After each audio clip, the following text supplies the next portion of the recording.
the latest episode of I May Destroy You. This was fun. Now, you will either have one of two reactions to this episode.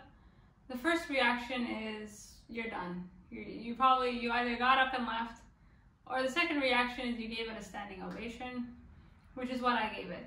So the episode starts now in the future, so we're no longer in the past, and we see how Arabella has been coping with her rape. So she's with a counselor, and we find out that her publishing company paid for this counselor, and on top of that, they also paid for not a ghostwriter, but somebody that can help her finish her work, because I guess even her writing is not going as well as we hoped. And she's describing her coping mechanisms, and clearly she hasn't fully come to terms, mostly because she no longer knows what exactly happened that night, or at least that's what this therapy session suggests. So she's no longer getting bits and pieces back. Instead, she's just getting one violent flashback, and this one violent flashback occurs whenever she's either alone or in stillness. So if she is getting this flashback, she basically tells herself there's a war in Syria, just trying anything to make her aware that there are other things going on in the world, or she has to keep busy, like she has to work out, she has to spend time with friends. As long as she's not alone, this flashback can kind of be pushed to her subconscious. And the therapist or the counselor is just kind of like, this is not really all that healthy. And also, I think when something bad happens and you minimize it, it makes it worse, because you're now no longer seeing it as something bad that happened to you. You're now seeing it as, I'm a bad person and this is something bad that happened to me. And that's an important distinction that the counselor, I think, was trying to make. And so this episode is brilliant for one of two reasons. So now you have two parallel storylines, and we get introduced to Arabella's other friend. His name is Kwame. So the episode kind of goes through a day in the life of Kwame and a day in the life of Arabella, and just looking at how both of them essentially cope with assault. And Kwame is introduced to us through basically Kwame, Terry, as we were introduced in the last episode, and Arabella, they're like best friends. This is the image that I'm getting. Kwame is also the person who came with her to the police station. So he's introduced to us basically shopping with, I think, his grandmother, and he's kind of on these apps, like he's doing this whole casual sex thing, and he's just kind of living his best life. And before you judge, like, this is very true for anyone on Tinder or any of these kind of hookup apps, and it kind of goes like, first you're too scared to download the app, then you're too scared to match with anyone, then you're too scared to message anyone, then you're too scared to go on a date, and then next thing you know, your new normal just hits you like a ton of bricks. And I think it is true, the saying that everything happens at once. And the thing with these apps is that I would compare them to like Uber Eats. So you can get like takeaway sex quite easily, and it's not really based on the person or finding a meaningful connection. It's just based on something that's like fun and exciting, and the idea of the person just becomes like, you know, it just becomes like, oh, I wonder what having sex with this person would be like. And it's more situational, like you're looking for something, adrenaline rush. And so you see that he has these kind of come downs, and this is true for people who use apps like for casual sex. It's akin to like alcohol, like you have sex and then you have like this serious come down and then you need another one.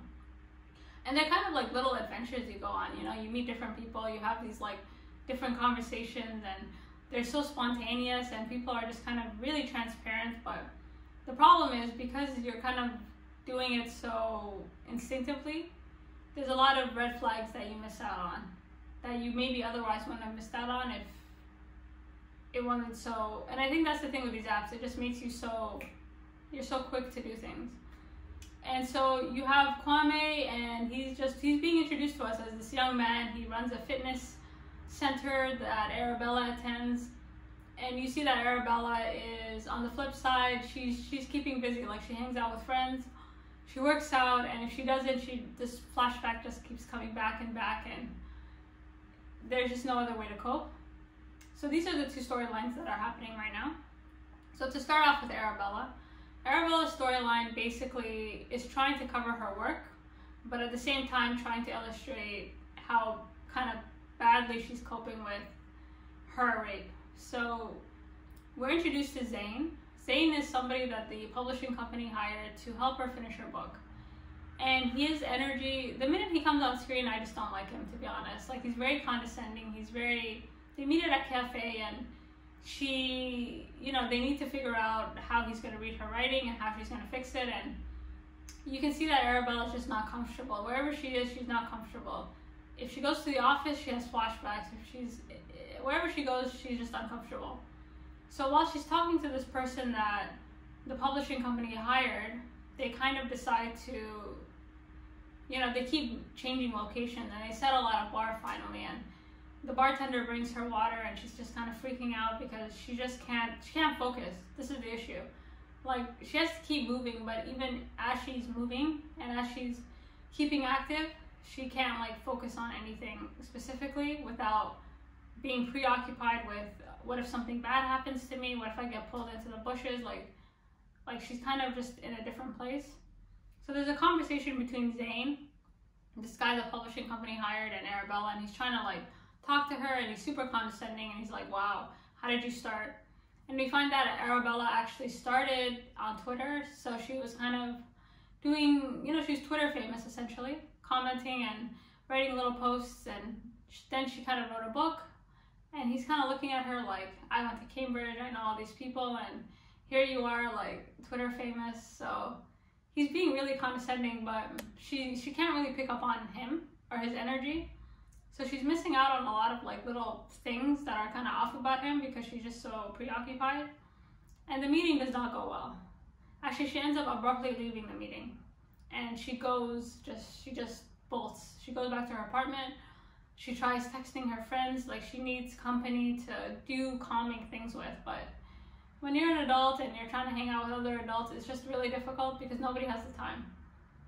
And while all this is happening, Kwame is basically, he kind of gets approached during his job, and he's kind of approached by a young black man, and he's kind of asking him, hey, my grandmother liked this and that, and it's just kind of casual, it's really random, and they have a conversation, and it seems like this young man that Kwame is talking to, who picked him up from the fitness center, doesn't know that he doesn't know his sexual orientation yet, he's very unsure. And I was really worried for Kwame at first because Kwame kind of brings up the fact hey, you wanna, he's so spontaneous. He's Kwame is, again, he's on these apps and he's looking for casual sex and just company, and so he kind of invites this stranger or this person and says, hey, do you want to have a threesome, or do you want to just hang out and see, I can help you figure it out. And they say, okay. So while Arabella is trying to find her friends, you see Kwame on the app looking for somebody who can accommodate a threesome.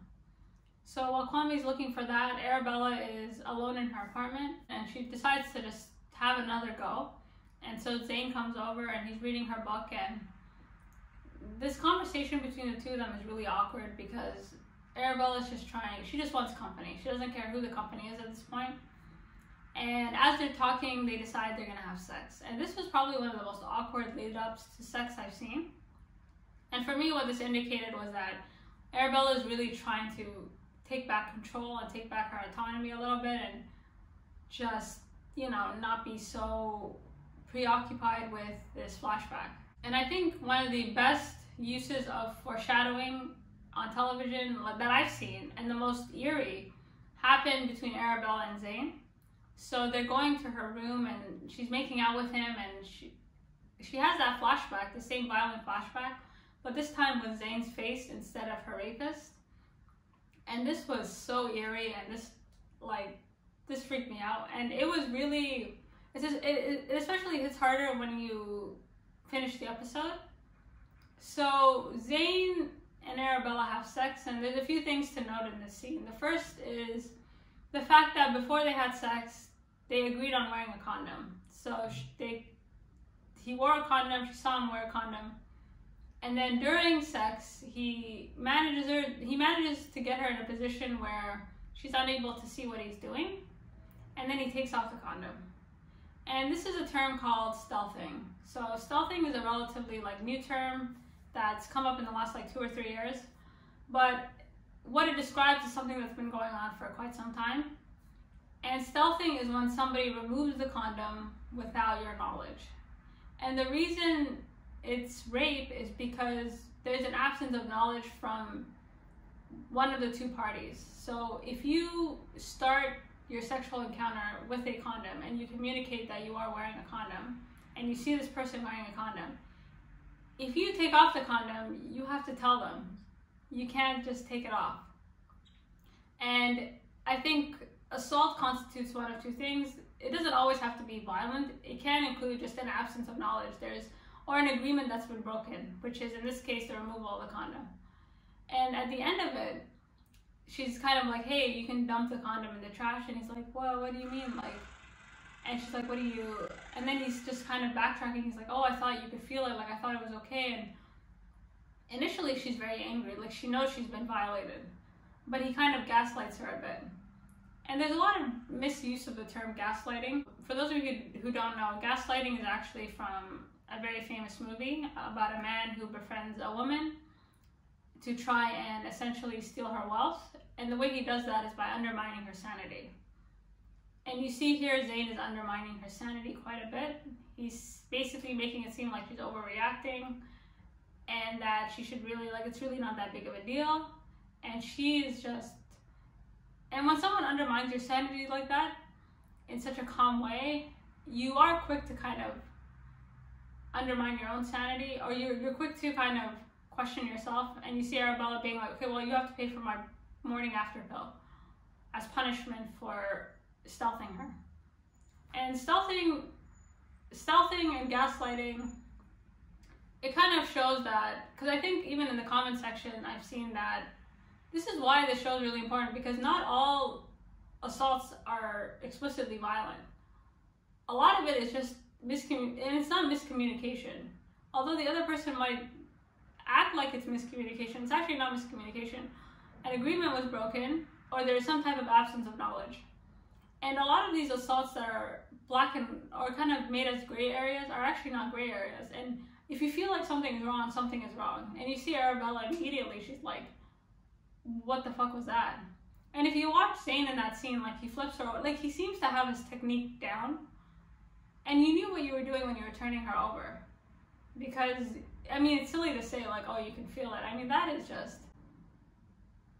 So this is rape. This is most definitely rape. Like, you guys let me know what you think, but this is, he definitely knew what he was doing.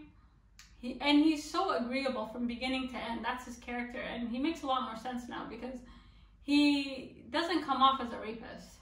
And that's important to know, because what is a rapist? Like, what does a rapist look like? And he's just so agreeable from beginning to end. He's very gentle. And he kind of, this is all, like, his personality and the way he is, it's all kind of stacked against you. So, yeah, okay, maybe he took the condom off, but he's such a nice guy. Like, besides this one incident, there's really nothing else to suggest that he's a bad guy. And that's true. But this is done on purpose. Like, the person is intentionally projecting an image to fall back on, to make you feel like you are the one who's overreacting. And that's how I interpreted Zayn's reaction. And now, Kwame's story. Now, Kwame had just a violent textbook rape, I would say. This is like Law and Order SVU rape. And this is more just black and white. So he goes on the app, he meets up with somebody, he takes his new friend with him, and automatically there's a few red flags. For one, the young man that Kwame found on the app immediately asks, like, oh, you're into everything. And Kwame's like, no, I'm not into everything. So he made it very clear, like, I use a condom. So again, you have, like, clear communication about boundaries. And this is clearly communicated to him. And so this young man that he found on this app is like, okay, that's cool. And at first I was really scared for Kwame, because I thought, I'm like, what if he's being set up? What if, you know, because as open-minded as we are as a society, like, there's still a lot of hate towards gay men and gay women. And earlier when Kwame is walking with his new friend, he goes, well, this is the UK, it's super safe, no one's throwing us off rooftops anymore, you're free to explore your sexual orientation. I just looked at him like, I don't know about that. I was really worried for Kwame because he was just so trusting. And the minutes, everything went wrong when basically there's 3 of them in the room, and this scene is very explicit. And so you have one person watching 2 people having sex, and Kwame's, I guess, new friend that he met that approached him at the club decides to leave the room. And when he left, I was immediately concerned. I was like, come back.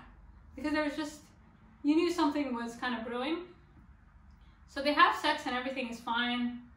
As Kwame is leaving, the person that he had sex with tries to stop him, or it's not explicitly violent, like he just kind of closes the door, he hurts his finger. And again, it's all about positioning. And this man basically positions himself behind Kwame and pins him down and just rapes him. Like, this is just rape. And he does it so intentionally, and he kind of does it so, he angles himself in a way that he's able to kind of pin him down. And he gaslights him at the end, saying, I'm a bad boy, basically saying, this is what you came for, and, you know, it is what it is. And he just looks at him like he's not worried. He has no repercussions. Like, this is something he probably has done before. He seems to have his technique right. And you see Kwame kind of bolt from the apartment, just shook. Like, he knows he's been raped. This is not something that, there's no gray areas here. There is no gaslighting to undermine your sanity. In fact, your rapist isn't even trying to undermine your sanity. He's just like acting like it's a game. And Kwame's rape was, and you can see him like trying to fight, but he can't. And then kind of what he says to him at the end just kind of adds fuel to the fire, like, and he's just smiling and he's like, okay, bye. And he's shocked. Like, it was shocking. Like, this episode from beginning to end was shocking. And now that I'm looking at the whole episode as one, it becomes clear that this is a show about what is an assault and why is it that a lot of people don't know when they've been assaulted. So you have 2 rapes here. You have stealthing, you have what Zane did, which is taking the condom off. I would consider this rape. And then you have what happened to Kwame, which he was just pinned down and raped. And watching these episodes happen side by side, especially at the end when you see Kwame call Arabella, and Arabella's with her rapist. Like, they're walking around, he bought the morning after pill, they're laughing. At this point, she's totally kind of forgotten that this dude took off the condom. And I think the reason this was so graphic in this episode, so if you're watching and you thought, well, that was a lot, I think it was meant to kind of illustrate that when you're having sex with someone, you're kind of at your most vulnerable. Like, you're both naked, you've given up a degree of control and a degree of autonomy for this other person. And you just kind of, there is a trust or a blind trust that happens.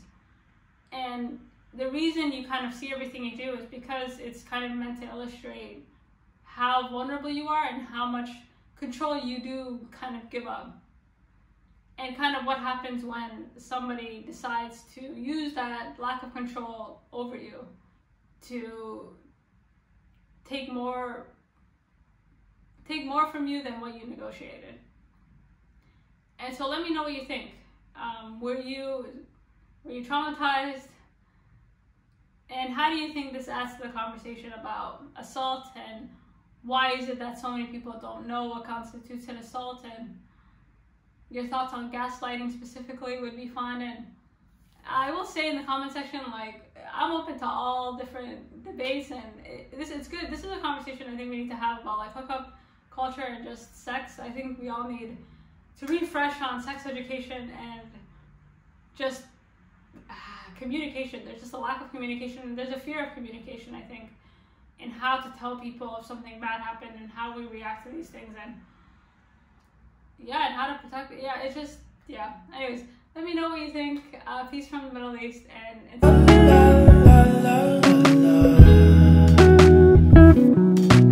let her know, I gotta let her know that she my white horse, she my medical, she like my baby mama.